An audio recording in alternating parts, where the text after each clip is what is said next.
Hey guys, if you haven't heard about Anchor by Spotify, it's simply the easiest way to make a podcast. Anchor by Spotify has everything you need all in one place. So let me explain. Now, Anchor has tools that allow you to record and edit your podcast right from your own cell phone or your own computer. Now, I've been using and loving Anchor by Spotify for 2 years now. And don't forget that Anchor will go ahead and distribute your podcast on so many listening platforms like Spotify and Apple Podcasts, and so many, many more. Now, I think it's simply everything you need to make your own podcast, all in one place. And don't forget, Anchor is totally free.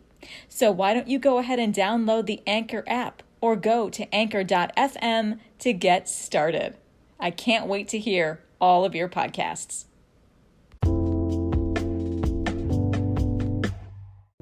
Hey everyone, welcome back to all my listeners.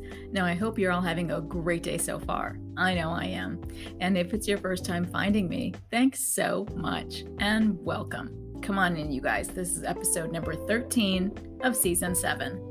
Today is Wednesday, November 30th, 2022. My name is Sonal Patel, and this is the Paint the Medical Picture podcast series. Now, I hope everyone had a very restful Thanksgiving. I hope you got to enjoy time with your family and friends, happened to just eat a lot of good food, a lot of great pies, watch some World Cup football, or snooker, or golf, or American football, whatever your fancy was. I hope you enjoyed all of it. Now, all right, you guys, I've got a lot to get into today, and this is the last Wednesday of the month, and it is the last day in November. So I'm going to be diving into my compliance tips and my compliance recommendations today on the importance of co-surgery modifiers. And hey, like I just said, it's the last Wednesday of the month where I do discuss highlights from the month of November's criminal and civil enforcement cases that involve fraud, waste, and abuse. And I'm going to go ahead and close out today's episode with a remarkable quote on purpose and impact by Gabrielle Bernstein. If you've checked me out on LinkedIn, you know I'm all about compliance and protecting our physicians and valued healthcare professionals when it comes to the business of medicine. I hope this week with me brings you enough to take back to your organizations, to want to dive in deeper, to use my tips and best practices to ensure success. I hope this podcast will help you boost the quality of documentation capture and improve coding accuracy as you help all of your providers paint the medical picture.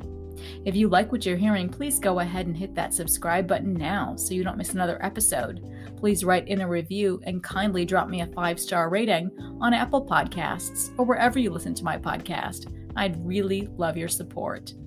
And as always, a friendly disclaimer. Remember, I'm bringing you the news, current healthcare industry news, my compliance tips and my compliance recommendations based on my over 12 years of experience in front office, in back end, in coding, and in billing for multi-specialty physicians, in compliance, and in auditing for both E&M and surgical operative reports. These are my opinions alone and are not to be construed as legal advice. So, let's get into Newsworthy, the month's fraud, waste, and abuse cases. The month of November saw a whopping 46 cases as of the recording of this episode. Early November saw a woman indicted following an investigation into the alleged abuse of a vulnerable adult by special agents with the State Bureau of Investigation's Medicaid Fraud Control Division. During the investigation, agents determined while working as an in-home caregiver, this woman assaulted a patient at a residence. This woman is no longer employed as a caregiver. This remains an active and ongoing investigation. Early November also saw 2 individuals who have been indicted in connection with allegations that they abused their positions as long-term care facility or nursing home employees to fraudulently access and steal from the bank accounts of nursing home residents. One woman was indicted on 1 count of larceny from a person over 60. She worked as a unit secretary at a long-term care facility and allegedly used her position to access an elderly resident's checkbook and debit card. She then wrote a check for $2,000 to her husband and deposited it into his account, and later used the resident's debit card to make over $3,000 in purchases from various businesses such as department stores, grocery stores, pet stores, coffee shops, and various Lyft rides. A second female was indicted on one count of larceny from a person over 60. Now, the Attorney General's office here alleges that in 2020, while she was working as a CNA at a long-term care facility, she used a nursing home resident's debit card to withdraw $1,000 from his bank account without his permission. This particular male resident asked her to use his debit card to purchase snacks, and then she took advantage of this resident's trust and stole from him. Early November also saw a man who was found guilty of raping and otherwise sexually assaulting an 81-year-old resident suffering from dementia at a nursing home where he worked as a housekeeper in September 2021. A jury convicted him of all charges in the December 2021 indictment for rape in the first degree, criminal sexual act in the first degree, and endangering the welfare of an incompetent or physically disabled person in the first degree, as well as lesser included offenses. Now, he has been remanded into custody until sentencing, scheduled for January 6th of 2023. He faces up to 25 years in state prison. Early November also saw a woman who has pleaded guilty to her role in two separate fraud cases, including a $250 million fraud scheme that exploited a federally funded child nutrition program, as well as a second case that involved a Medicaid fraud scheme of $4 million plus. She admitted that from September of 2020 through January 2022, she knowingly participated with others in a fraudulent scheme to obtain and misappropriate millions of dollars in federal child nutrition program funds that were intended as reimbursements for the cost of serving meals to children. According to her guilty plea, she used a nonprofit entity called Multiple Community Services to carry out her scheme. As a food site operator, she was responsible for serving actual food to children through the federal child nutrition program. However, in furtherance of her scheme, she received federal child nutrition program funds based upon fraudulent information, such as falsified invoices and meal count records with substantially inflated figures. She received federal child nutrition program funds that substantially exceeded the amounts of food that she either purchased or served to children.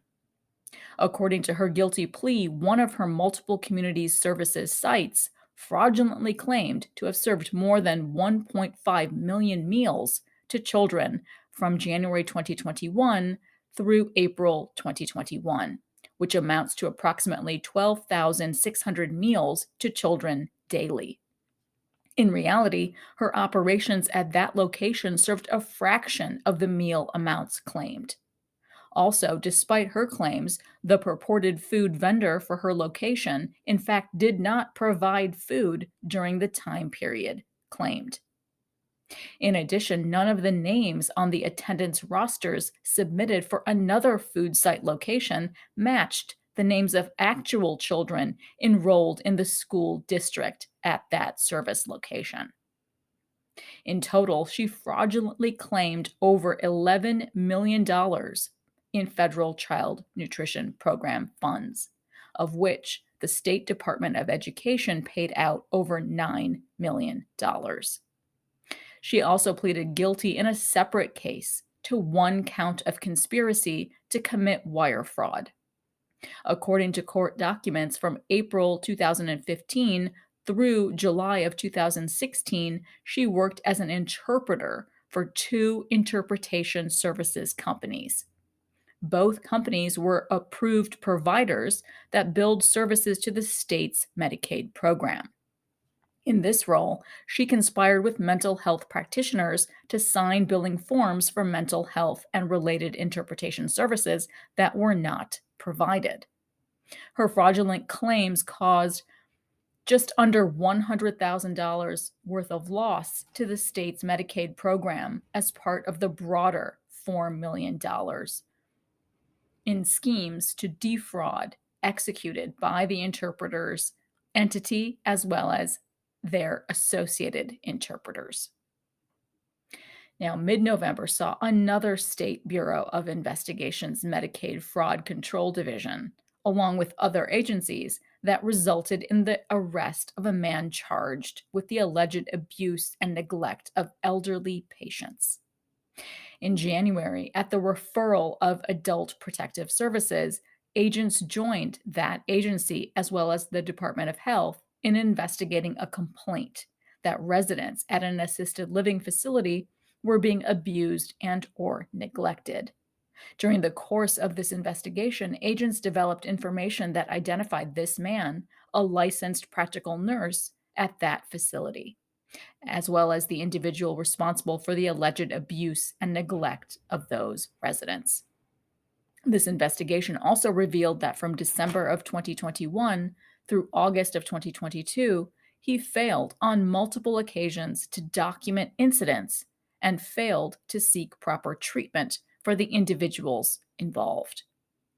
He is charged with 2 counts of aggravated abuse of an elderly adult, 2 counts of neglect of an elderly adult, and 1 count of abuse of an elderly adult.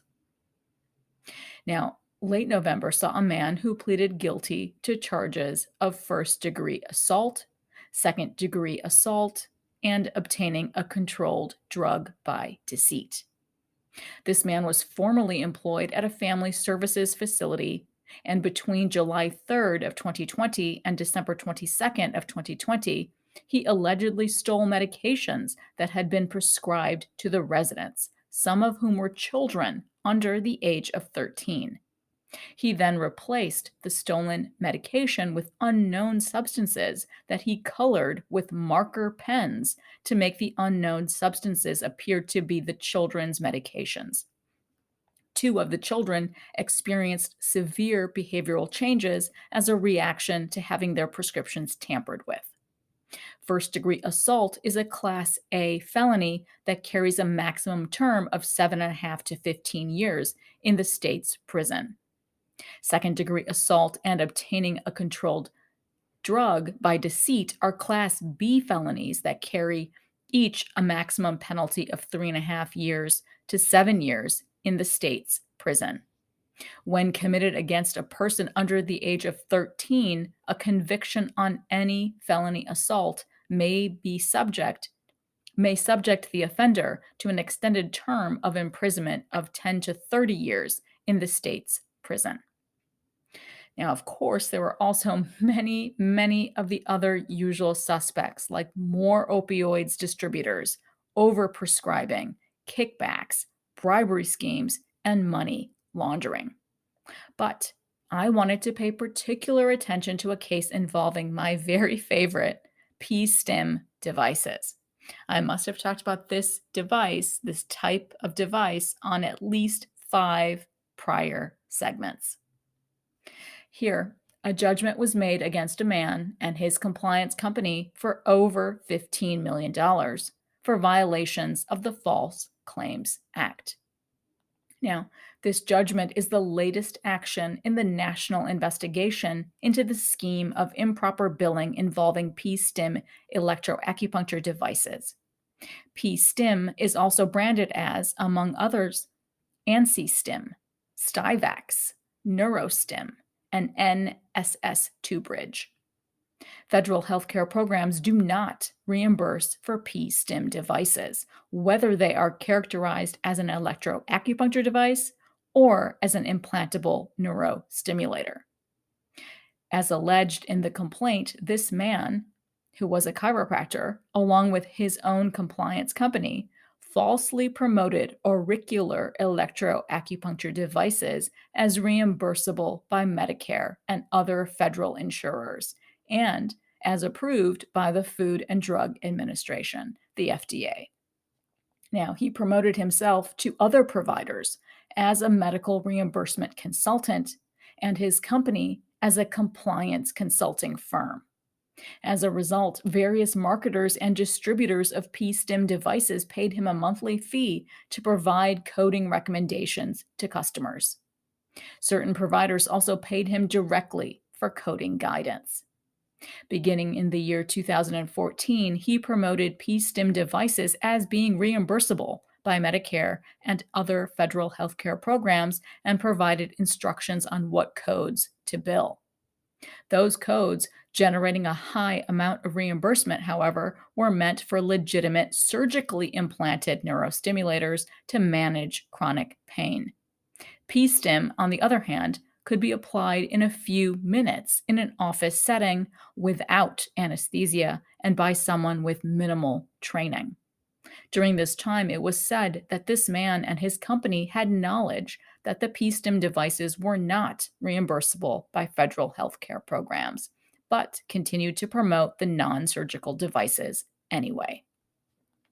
The man and his company are now responsible for statutory penalties totaling $15 million plus for causing approximately 1,200 claims to be falsely submitted to the federal healthcare programs in violation of the False Claims Act. Given the inability to pay concerns and the default nature of the judgment, the judge in this case recognized this quote-unquote appropriate approach to damages in the United States, which sought only minimum statutory penalties rather than the actual damages under the False Claims Act, which were far more significant. The U.S. attorney on the case provided a warning to other providers and medical device marketers. And she says, quote, "If a scheme seems too good to be true, it probably is, and you should be wary." And now it's time for my best practice tips in Trusty Tip. So in today's compliance tip, I wanted to focus on a late November OIG report that came out on co-surgery and assistant at surgery claims. Now, I'm just going to read to you a little bit of what the OIG found. It says, quote, "From our 100 statistically sampled services, we found that 69 did not comply with federal requirements. Specifically, these statistically sampled services included 49 that were incorrectly billed without the co-surgery modifier, 14 that were incorrectly billed without an assistant at surgery modifier, and 6 that were incorrectly billed as duplicate services. These statistically sampled service errors resulted in overpayments of $31,545. Based on the results of our statistical sample, we estimated that Medicare made $4.9 million in improper payments for physician surgical services during our audit period. In addition to these statistically sampled services, based on our review of the 127 corresponding services, we further found that 62 of these corresponding services did not comply with federal requirements. These corresponding service errors resulted in overpayments of $24,471. Altogether, these statistically sampled and corresponding service errors occurred primarily because CMS did not have the adequate system controls to identify and prevent such payments." End quote.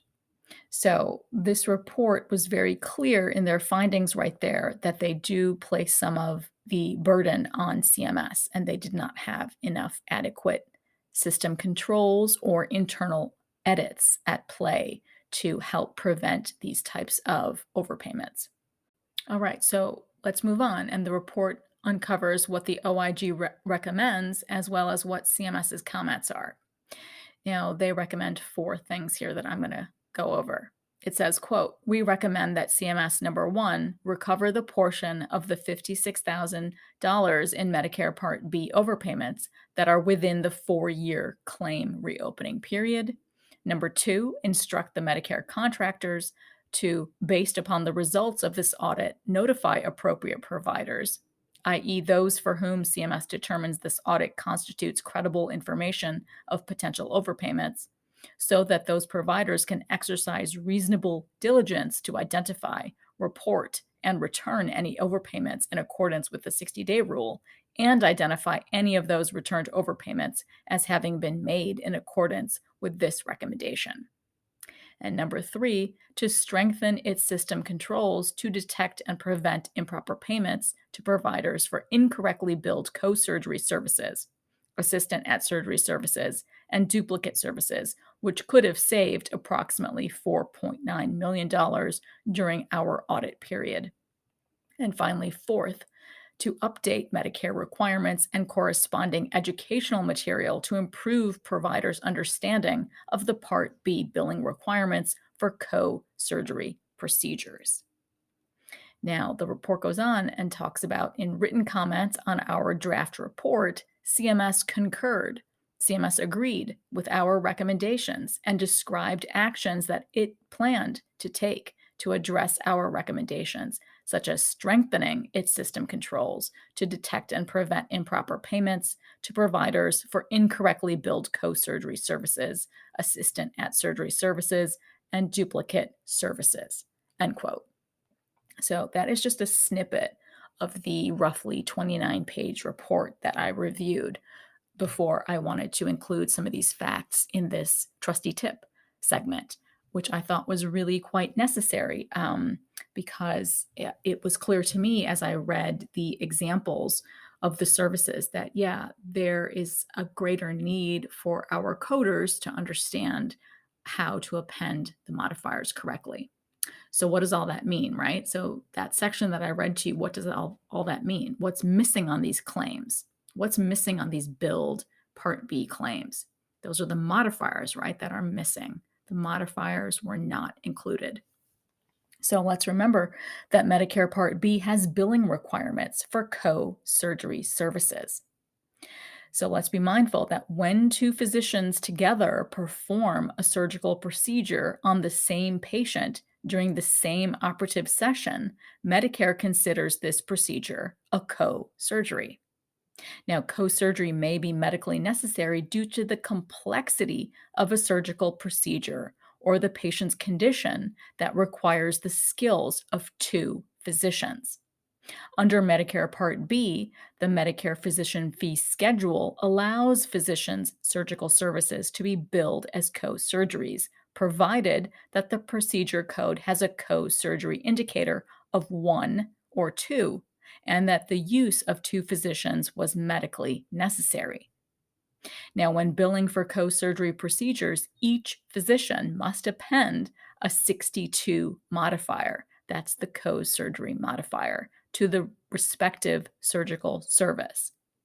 By appending the co-surgery modifier to the procedure code on the claim, each physician receives a reduced payment, which will be equal to 62.5% of the Medicare Physician Fee Schedule amount for the billed service. Now, Medicare Part B billing requirements for assistant at surgery services. There's also guidance on that as well.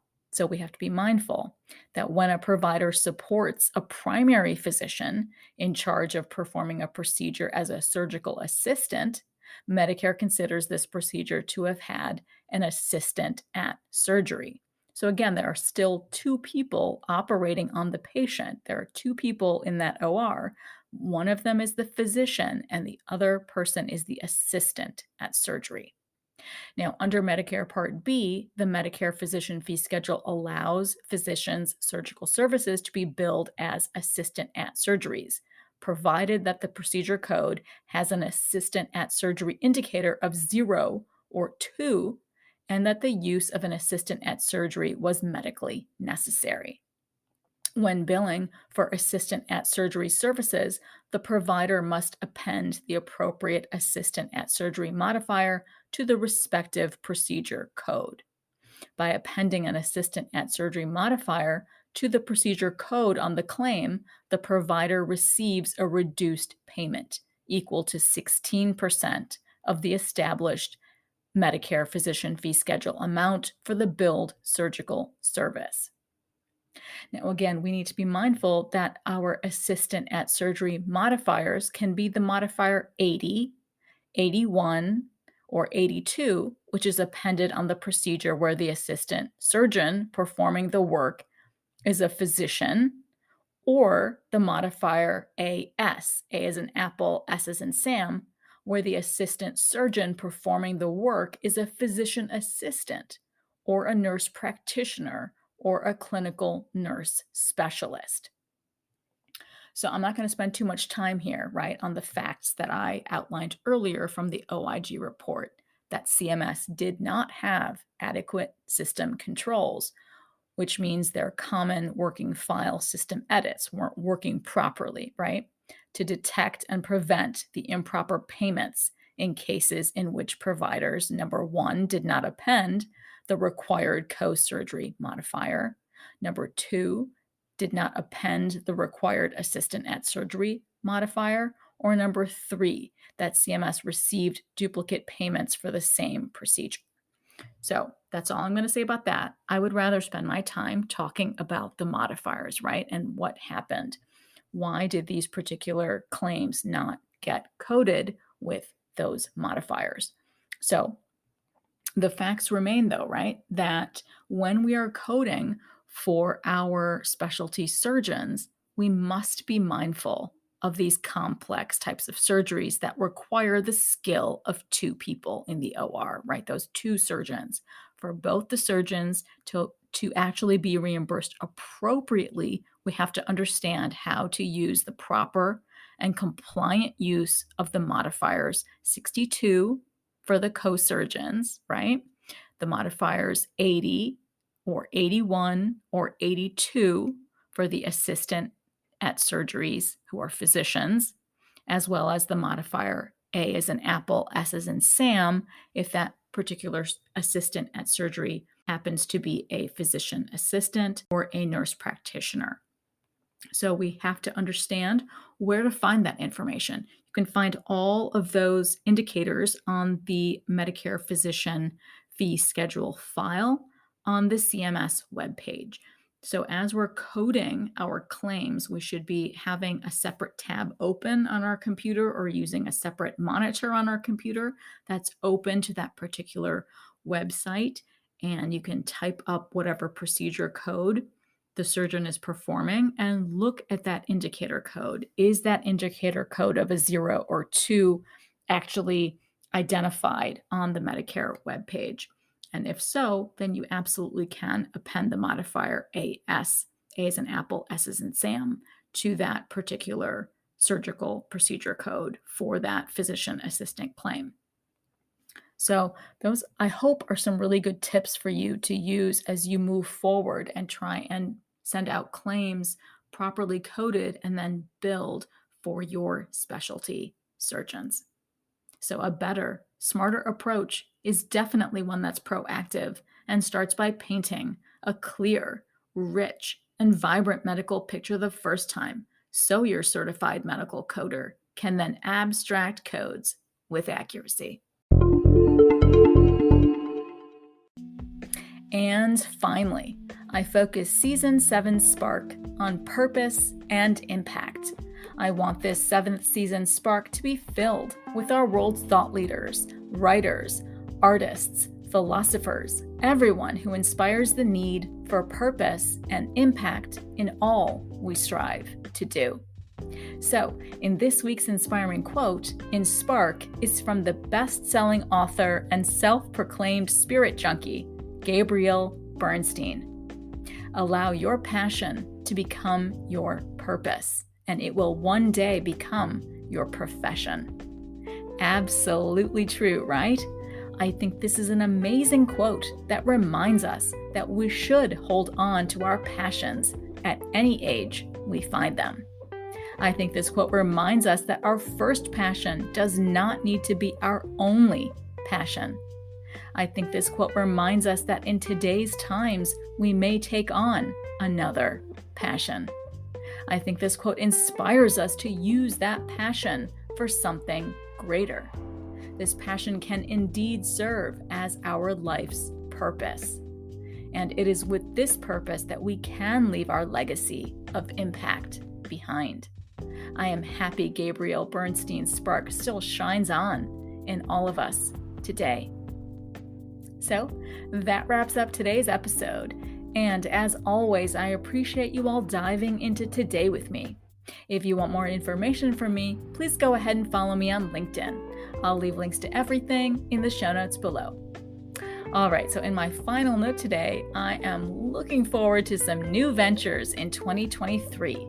I'm so happy I'll be soon seeing some new faces and old friends at the NAMUS conference next week. And I'm just feeling all the feels, right? It's the holiday season and there's so much to do and so much to give. So I really do hope all of you take the time you need to feel whatever it is that you're feeling. Every day is the perfect time to carve out a little piece for just you. Wishing you all a very amazing week ahead. Thank you so much for listening in on today's episode, and I hope every week with me brings you closer to helping your providers paint a masterpiece. See you next Wednesday.